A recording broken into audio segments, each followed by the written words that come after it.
Good afternoon. Start with बाल रोगों का सामान्य चिकित्सा सूत्र।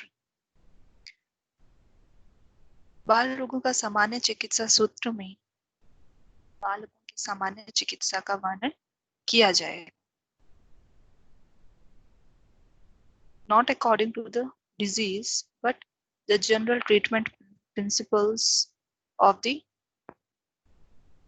चिल्ड्रन।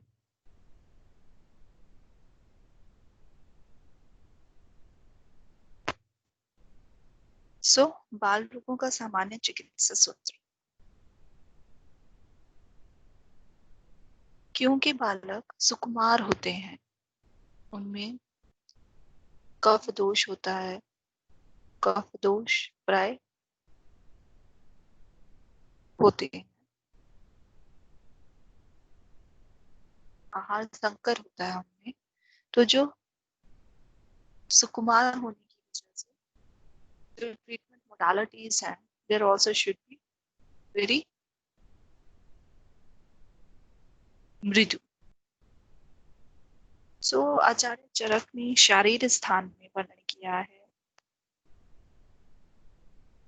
मधुर मृदु लघु सुरभि शीत शंकरम कर्म प्रवर्तयन, यानी बालक की चिकित्सा मधुर मृदु लघु सुरभि, सुरभि मीन्स सुगंधित, शीत शंकर, शंकर मीन्स आनंददायक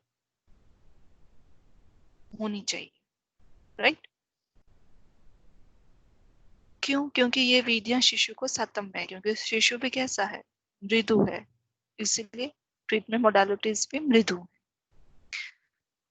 इस प्रकार के द्रव्यों से चिकित्सा करने पर बहुत शीघ्र ही बालक स्वस्थ हो जाता है। जबकि यदि मधुर आदि द्रव्यों से विपरीत द्रव्य बालक को सातम्य हो गया है तो भी वह अहितकर होने से असातम्य कहा जाएगा। यानी अगर इसके विपरीत अगर बालक को सातम्य वाली मधुर आदि द्रव्य का यूज नहीं किया गया है तो वो असातम्य होगा। तो उसका क्रमशः त्याग करने होते हुए सातम्य द्रव्यों का सेवन करना है। क्यों? We know that child is not a miniature. Child has unique physiology. Child has unique anatomy. So ये चीज हमारे आचार्य ने भी कही। दोष दुष्य मलाश्च ए महताम व्याधयश्च ये ते एव सर्वे बालानां मात्रा तु अल्पतरा मता। दोष, जो दोष है वात पित्त का, दुष्य जो धातु है, राइट? आचार्य चरक में सूत्र वात पित्त का, ये हमारे धारक भी है, ये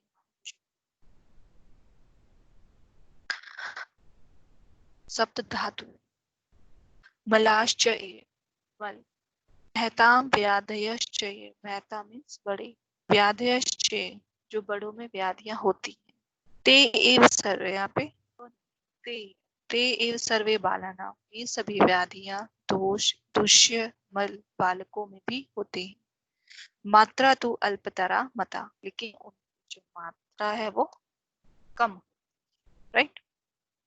सो in the treatment modalities the child should be treated with madhur mridu snigdh dravya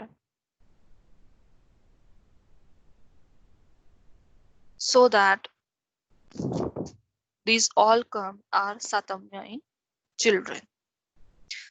So moving ahead, आचार्य चरक चिकित्सा स्थान में क्या कहा और आचार्य माधव ने क्या कहा?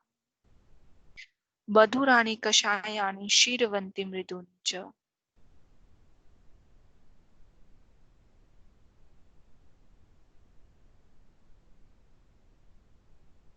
इसका मतलब क्या है?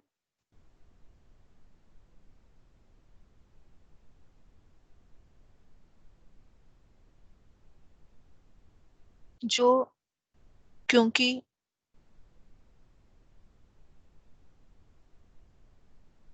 बच्चा क्षीराद है, क्षीर अन्नाद है, क्षीर पे वो डिपेंड है, राइट? तो बुद्धिमान चिकित्सक को चाहिए कि वह प्रमाद रहित होकर मधुर द्रव्यों के साथ क्वाथ में, कषाय, यहाँ पे कषाय इज अ पर्याय ऑफ क्वाथ, क्वाथ में दूध मिलाकर मृदु बनाकर बाल को,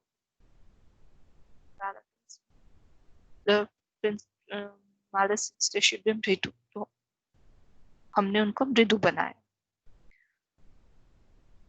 अत्यर्थ स्निग्ध, रुक्ष, उष्ण, अम्ल तथा जो द्रव्य विपाक में कटु तथा जो औषध, पान और अन्न गुरु हो बालकों के लिए त्याज्य, तो उसकी आप नहीं, राइट, ऐसी ट्रीटमेंट नहीं करनी।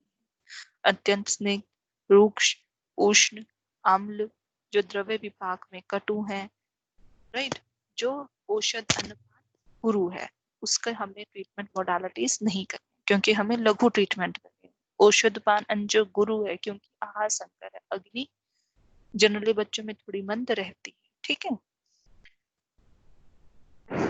अब बालक भी दो हुए, परतंत्र वृत्ति और स्वतंत्र वृत्ति, राइट। जो परतंत्र वृत्ति बालक, उसमें जो औषधि है वो माता को भी देनी चाहिए, क्योंकि जो परतंत्र है वो स्तन्य पे डिपेंड है, राइट। हम औषधि करके दे सकते हैं।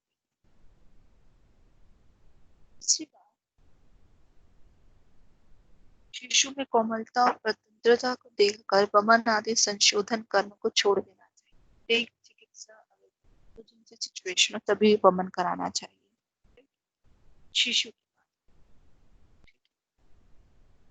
अल्प मात्रा में औषधि,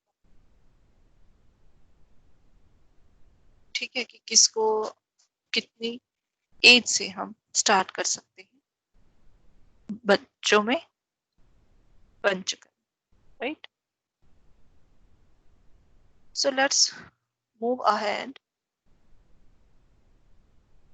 बालक का चिकित्सा कार्य में अधिक शोषण, अधिक रक्तमोक्षण तथा अधिक संशोधन उचित नहीं है। उनका स्निग्ध, शीतल, मधुर तथा दाह न उत्पन्न करने वाले अन्नपान, लेप तथा परिषेक के द्वारा ही उपचार करना चाहिए। आचार्य वाग्भट ने सभी मतों का प्रतिपादन न अति संक्षेप न अति विस्तार से किया है।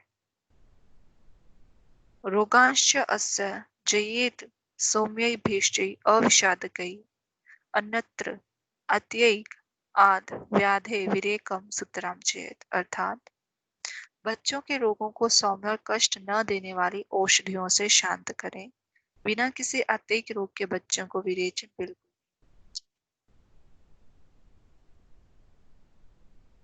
दोष अनुसार, रोग अनुसार, दोष के परिमाण के अनुसार, आशय के अनुसार, देश, काल, सत्व, सातम्य, देश, कौन कौन से